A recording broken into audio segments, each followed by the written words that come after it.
किशन सोनपुर गांव में एक छोटा सा ढाबा चलाता था। इस काम में उसकी पत्नी कमला भी पूरा साथ देती थी। कमला और किशन दोनों मिलकर सुबह से शाम तक अपने ढाबे पर काम करते और जो पैसे बचते उनसे अगले दिन का सामान खरीदते और बाकी से घर का गुजारा करते। ऐसे ही दिन बीत रहे थे। गर्मियां आने वाली थी। गांव के पास जो और दूसरे बड़े ढाबे और होटल थे, उन सब ने अपने ढाबे और होटल में बढ़िया एयर कंडीशनर लगवा दिए थे ताकि गर्मियों में भी ग्राहकों की भीड़ लगी रहे। इस कारण अब किशन के ढाबे पर ग्राहकों ने आना बंद कर दिया। अब ज्यादातर ग्राहक दूसरे ढाबों में ही जाकर खाना खाने लगे। इस कारण किशन की आमदनी बिल्कुल ना के बराबर हो गई। कमला, अब तो ढाबे पर ग्राहकों की भीड़ लगनी बंद हो गई है।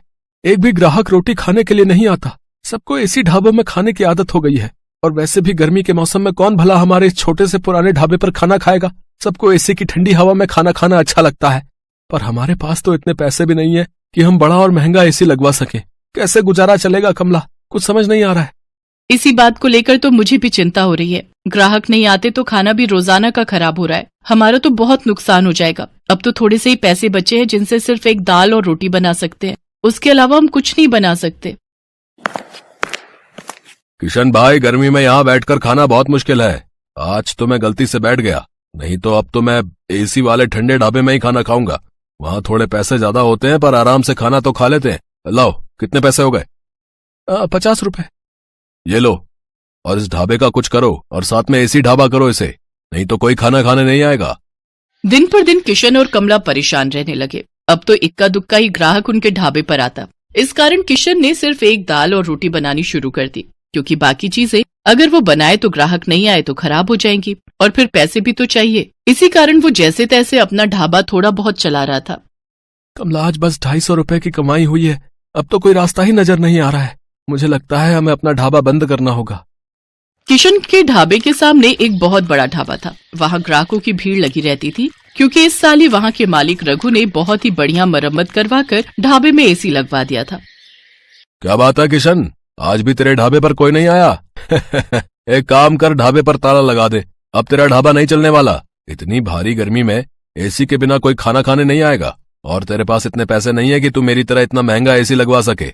और मैंने एक नहीं 2-2 एसी लगवाए हैं, तब जाकर अच्छी कमाई हुई है। किशन और कमला ने सोच लिया था कि अब इस ढाबे को बंद कर देंगे। थोड़ा बहुत राशन रखा था, जिससे उन्होंने आज का ढाबे का खाना बना लिया था। कमला, ये दाल और रोटी जो बनाई है बस आज की बेच लेते हैं, कल से ताला लगा ही देंगे। कोई फायदा दिखाई नहीं दे रहा है। हाँ, मैंने जो दाल बची थी वो बना दी है, और थोड़ी बहुत तंदूर की रोटियां भी। उस दिन पूरा दिन कोई भी ग्राहक नहीं आता। दाल और तंदूर की रोटियां ऐसे ही रखी थी। कमला, मुझे लगता है अब कोई नहीं आएगा। रात के 9 बज रहे हैं, हमें घर चलना चाहिए। सामने रघु के ढाबे पर भीड़ लगी हुई है, तो भला यहाँ कौन आएगा? तभी किशन देखता है सामने रघु के ढाबे पर एक बहुत ही जरूरतमंद आदमी अपनी गर्भवती पत्नी के साथ कुछ मदद मांग रहा है। भैया, मेरी मदद करो। मेरी पत्नी की तबीयत बहुत खराब है। हम पर कुछ गुंडों ने हमला कर दिया। हमारी गाड़ी, मोबाइल, पर्स, कैश, जेवर सब लूट कर ले गए। हम शहर जा रहे थे, हमें नहीं पता कि इस रास्ते पर बदमाश हमें लूट लेंगे। ओ भाई, ये कोई खैराती धर्मशाला नहीं है जो तुम्हें मुफ्त में यहाँ रोक लूं। चलो जाओ यहाँ से। पता नहीं कहाँ से आ जाते हैं। मुझे क्या पता, कोई चोर उचक्के लुटेरे हो तुम। आजकल किसी का कोई भरोसा नहीं है। और छोटू, इन्हें बाहर भेज और ढाबे का शटर गिरा दे। मैं घर जा रहा हूँ। ऐसा ना कहो, मेरी पत्नी की तबीयत सचमुच बहुत खराब है। बस कुछ देर आराम करके हम चले जाएंगे। अरे सुनो तो भैया, भैया सुनो तो। सुनो जी, अब खड़ा नहीं हुआ जा रहा। मुझे बहुत प्यास लगी है, थोड़ा सा कहीं से पानी ले लो। किशन और कमला उस व्यक्ति और उसकी पत्नी को देख रहे थे। किशन दौड़कर उनके पास जाता है। भैया जी, आप चिंता मत करो, आप मेरे साथ मेरे ढाबे पर चलो। आइए बहन जी, आप मेरे साथ आइए। किशन और कमला उस व्यक्ति को और उसकी पत्नी को अपने ढाबे पर ले जाते हैं। साहब, ये दाल और रोटी आप खा लो, यहाँ कोई चिंता वाली बात नहीं है। पता नहीं, हम तो पहली बार इस रास्ते से गुजर रहे थे। जंगल का रास्ता था और पता ही नहीं चला कि कब इन बदमाशों ने हमारी गाड़ी को रोक लिया। किसी तरह से उनसे रहम की भीख मांगकर मैं अपनी पत्नी को सुरक्षित बचा कर लाया। मुझे धन दौलत की कोई कमी नहीं है। बस मैं तो कुछ देर आराम करने के लिए वहाँ सामने के ढाबे से मदद मांग रहा था, पर उन्होंने तो मेरी बात पूरी सुने बिना ही मुझे मना कर दिया। मैं अगर आज कुछ देर वहाँ रुकता तो अगले दिन अपने नौकर के हाथ पैसे भिजवा देता। तुम बहुत भले हो, तुमने भी तो बिना जाने पहचाने आज हमारी मदद कर दी। अच्छा, तो तुम ये ढाबा चलाते हो? साहब, चलाता तो हूँ, पर आज मेरा इस ढाबे पर आखिरी दिन था। मैं इस ढाबे को बंद कर रहा था। शायद आपकी किस्मत में आज मेरे ढाबे की रोटी खाना लिखा था। किशन अपना सारा दुख उस व्यक्ति को बताता है। चिंता मत करो भाई, अब तुम्हें इस ढाबे को बंद नहीं करना पड़ेगा। मेरा नाम वीरेंद्र सिंह है, मैं शहर का जाना माना व्यापारी हूँ। मेरे पास भगवान का दिया सब कुछ है, बस एक औलाद की कमी थी, वो भी भगवान ने हमारी झोली में खुशियां देकर पूरी कर दी। आज मेरी पत्नी की तुमने बहुत मदद की है, अब उसकी तबीयत में भी सुधार है और हम पति पत्नी सुरक्षित घर पहुंच जाएंगे। इससे बड़ी और क्या बात होगी? सुषमा, अब तुम्हें कैसा लग रहा है? मैं बिल्कुल ठीक हूँ जी। कमला ने मेरी बहुत देखभाल की है, अब मुझे बिल्कुल ठीक लग रहा है। अब मैं सफर कर सकती हूँ। किशन, तुम चिंता मत करो, मैं कुछ दिनों में तुम्हारे पास आता हूँ। तुम्हारे इस ढाबे को एसी ढाबा बनाने की जिम्मेदारी मेरी है। किशन और कमला की खुशी का ठिकाना नहीं था। उन्होंने किसी मजबूर की सहायता की तो भगवान ने उनकी सहायता की। कुछ दिनों बाद जब वीरेंद्र सिंह लौटता है तो उसके हाथ में एक मिठाई का डिब्बा था। उसकी पत्नी के बेटा हुआ था। बेटा होने की खुशी जानकर कमला और किशन भी बहुत खुश होते हैं। वीरेंद्र सिंह अपने खर्चे से किशन और कमला को एक बहुत ही बढ़िया और बड़ा एसी ढाबा बनाकर देता है, जो फुली एयर कंडीशनर था। किशन का ढाबा किसी बड़े 5 स्टार होटल से कम नहीं था। अब तो ग्राहकों की भीड़ उस ढाबे पर आने लगी। ढाबा देखने में बहुत सुंदर था। किशन ने गांव के और भी मजबूर लोगों को अपने ढाबे में नौकरी दी। किशन का ढाबा दिन के साथ साथ रात में भी खुला रहता था, ताकि हाईवे से आने जाने वाले लोगों को किसी भी बात की परेशानी न हो। गरीबों के लिए उस ढाबे पर मुफ्त खाना था। वीरेंद्र सिंह अपनी पत्नी के साथ अक्सर किशन के ढाबे पर आ जाता था। आज किशन के कारण ही वीरेंद्र सिंह का परिवार सकुशल था और वीरेंद्र सिंह ने भी किशन के लिए जो किया वो किसी बड़े उपकार से कम नहीं था। तभी तो कहते हैं कि भगवान अच्छों के साथ हमेशा अच्छा ही करते हैं, इसलिए हमें सदैव मजबूर लोगों की सहायता करनी चाहिए।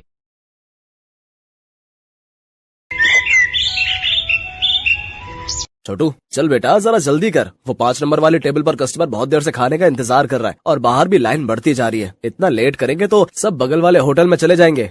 बस मालिक, 5 नंबर वाले का ऑर्डर तैयार है और यहाँ कुछ टेबल भी बस खाली होने वाली हैं, तो बाहर वाले कस्टमर्स अब अंदर आ सकते हैं। ये है सत्यभान और इसका होटल अतिथि देवो भव। जैसा इस होटल का नाम था, ठीक वैसा ही यहाँ का काम था। होटल के अंदर आने से पहले हर कस्टमर का तिलक किया जाता था और फिर बड़े ही सम्मान के साथ उसे बिठाकर खाना परोसा जाता था। इस अनोखे तरीके की वजह से ही सत्यभान का ये होटल बहुत मशहूर था और बड़ी दूर दूर से लोग यहाँ खाना खाने आते थे। होटल के खाने का बढ़िया स्वाद और यहाँ की साफ सफाई भी एक बड़ी वजह थी कि आसपास के कई होटलों और ढाबों को छोड़कर कस्टमर सत्यभान के पास ही आते थे। सर, मेरा नाम रमन है, मैं पब्लिक टाइम्स अखबार से आया हूँ, मुझे आपका इंटरव्यू करना है। अच्छा, हाँ, क्यों नहीं, आइए आइए। रुकिए, पहले मैं आपका तिलक करूंगा। हाँ, अब ठीक है, अब आप यहाँ आराम से बैठिए। छोटू, जल्दी से साहब के लिए गर्मा गर्म कचौड़ियाँ और बढ़िया चाय तो लेकर आ। हाँ तो सत्यभान जी, सबसे पहले मैं आपका पूरा होटल और यहाँ की किचन देखना चाहूंगा। वैसे सुना तो मैंने ये है कि आप किसी को भी अपनी रसोई में लेकर नहीं जाते, लेकिन मुझे तो आपके वहाँ लेकर जाना ही होगा, वरना ये इंटरव्यू अधूरा रह जाएगा। अरे बस, वो बात ऐसी है कि आप तो जानते ही हैं, होटल के बिजनेस में सारा खेल खाने में इस्तेमाल होने वाले मसालों और रेसिपी का ही है, और यहाँ मैंने और मेरे साथियों ने बड़ी मेहनत से ये सब तैयार किया है। अच्छा, लेकिन आपके यहाँ जो लोग काम करते हैं, मतलब आपके साथी, अगर उनमें से किसी ने धोखा दिया तो? नहीं नहीं, ऐसा तो हो ही नहीं सकता। यहाँ जितने भी लोग मेरे लिए काम करते हैं वो सब के सब मेरे गांव से ही हैं, यानी सब मेरा परिवार है। आज तक का रिकॉर्ड है, मुझे मेरा कोई साथी छोड़कर नहीं गया। ये तो वाकई बहुत बड़ी बात है। लेकिन अब तो आप इतने मशहूर हो गए, आपका होटल एक ब्रांड बन चुका है, तो लोग आपकी रसोई को अंदर से देखना चाहते हैं। आप चिंता मत कीजिए, मैं आपके मसालों और रेसिपीज का राज नहीं खोलूंगा, लेकिन रसोई के अंदर की कुछ फोटोज तो चाहिए होंगी आपके इंटरव्यू के साथ छापने के लिए। सत्यभान उस पत्रकार को समझाने की कोशिश करता है, लेकिन वो खुद ही उस पत्रकार की बातों में फंस जाता है। अखबार में अपना इंटरव्यू और फोटो छपने की बात से वो बहुत खुश था और इसी खुशी में वो बह गया और उस पत्रकार को उसने अपने होटल का एक एक कोना बहुत अच्छे से दिखाया। साथ ही अपनी रसोई में ले जाकर अपने सारे तौर तरीकों और रेसिपीज का भी अनजाने में खुलासा करता गया। वो पत्रकार होटल की लगभग हर चीज की तस्वीर ले रहा था। इंटरव्यू के दौरान उसने सत्यभान से कई सवाल पूछे, जिनके जवाबों में सत्यभान के सारे सीक्रेट खुलते जा रहे थे। अच्छा सत्यभान जी, बहुत अच्छा लगा आपसे मिलकर। इंटरव्यू के लिए शुक्रिया, अब मैं चलता हूँ। जी जी, आपका बहुत शुक्रिया। अब वैसे ये सब कब छपेगा अखबार में? बस यही 1-2 दिन में, मैं आपको फोन पर इन्फॉर्म करूंगा। इतना कहकर वो पत्रकार सत्यभान के होटल से बाहर निकलता है और कुछ दूर पहुंचते ही मुस्कुराते हुए अपने गले में पहना हुआ आई कार्ड उतारकर एक कूड़े के ढेर में फेंक देता है। बड़ा अक्लमंद समझता था खुद को, एक नंबर का बेवकूफ निकला ये तो। असल में ये आदमी कोई पत्रकार था ही नहीं, पास ही मौजूद एक दूसरे होटल के मालिक का रिश्तेदार था, जो पत्रकार बनकर सत्यभान के सारे सीक्रेट जानने के लिए उसके पास गया था। ये आदमी अपने मकसद में पूरी तरह से कामयाब हो चुका था। इधर सत्यभान रोज सुबह के अखबार में अपने इंटरव्यू के छपने का इंतजार कर रहा था। जा छोटू, देख तो अखबार आ गया होगा। अब तो पूरे 4 दिन हो लिए, आज तो पक्का अपनी फोटो छपी होगी। छोटू फौरन उस दिन का अखबार लेकर आता है, लेकिन बीते दिनों की तरह उसमें भी सत्यभान और उसके होटल का जिक्र तक नहीं था। ये देखकर सत्यभान उदास हो जाता है। ऐसा कई दिनों तक होता रहा। फिर सत्यभान ने उम्मीद ही छोड़ दी और ये सब कुछ भुला दिया। फिर एक दिन अचानक सत्यभान के होटल में रेड पड़ जाती है। फूड इंस्पेक्टर अपने कुछ आदमियों के साथ सत्यभान के होटल पहुंचते हैं और वहां मौजूद हर चीज की जांच करने लगते हैं। देखिए, हमें आपके होटल के खिलाफ शिकायत मिली है कि आप खाने में नकली सामान का इस्तेमाल करते हैं। ये कैसी बातें कर रहे हैं आप? सालों से मैं इस होटल को चला रहा हूँ, वो भी पूरी ईमानदारी से। अगर ऐसा है तो हमें यहाँ की तलाशी लेने दीजिए। चलिए हटिए यहाँ से। पूरी टीम होटल का कोना कोना छानने लगती है। तभी उन्हें किचन के पास एक छोटा सा दरवाजा दिखता है। फूड इंस्पेक्टर खुद इस दरवाजे को खोलकर अंदर जाते हैं तो उन्हें काफी मात्रा में नकली घी, तेल, नकली मसाले जैसी कई चीजें मिलती हैं। तो ये है तुम्हारी ईमानदारी का सबूत? हाँ, शर्म आनी चाहिए तुम्हें। सत्यभान को कुछ समझ ही नहीं आ रहा था कि आखिर उसके साथ हुआ क्या। खाद्य विभाग की टीम सत्यभान के होटल को सील कर देती है। साथ ही सत्यभान को जेल भेज दिया जाता है। एक ही पल में सत्यभान का सब कुछ बर्बाद हो गया था। उसका परिवार सड़क पर आ गया था। सत्यभान खुद को बेगुनाह साबित नहीं कर सका और उसका सब कुछ जुर्माने की रकम अदा करने में चला जाता है। उसके गांव के लोग जो उसके लिए काम किया करते थे वो भी उसका साथ छोड़कर गांव वापस चले जाते हैं, सिवाय छोटू के। चलो, तुम्हारी जमानत हो गई है।